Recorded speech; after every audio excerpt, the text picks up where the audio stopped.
syempre ang sarap. Kasi natikman ko niya ng kunan yan guys. Luto tayo. Takway with boneless bangus. Pinalambot muna ang pork guys. Konti lang ang pork. At naiga na.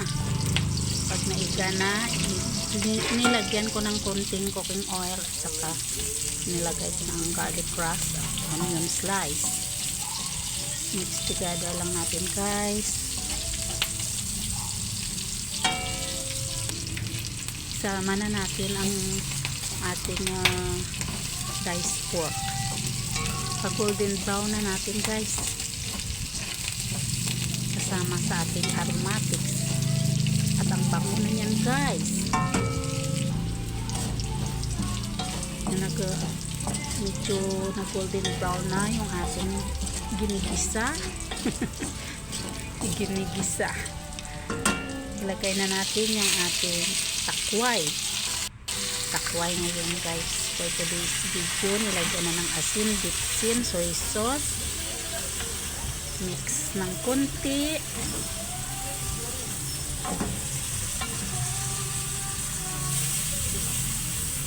Yan guys. Nilagyan ng bagoong. Luto na niyang bagoong.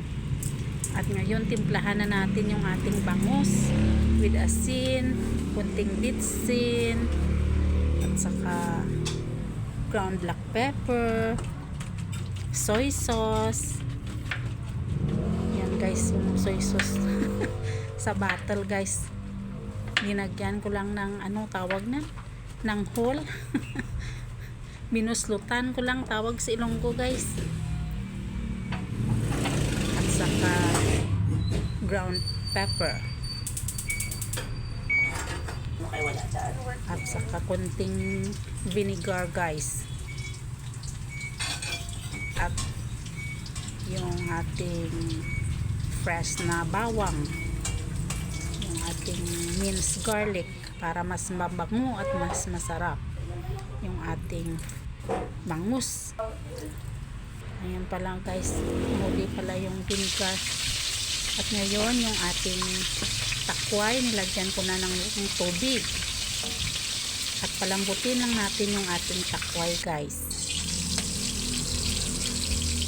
At prinito na natin yung ating boneless bangus. Sinabay ko na sa pagluto sa takway guys. Para mabilis lang yung ating pagluluto. Ayan, binaliktad ko na yung ating takway. Medyo malambot na yan guys. Nilagyan ko na ng vinegar o suka.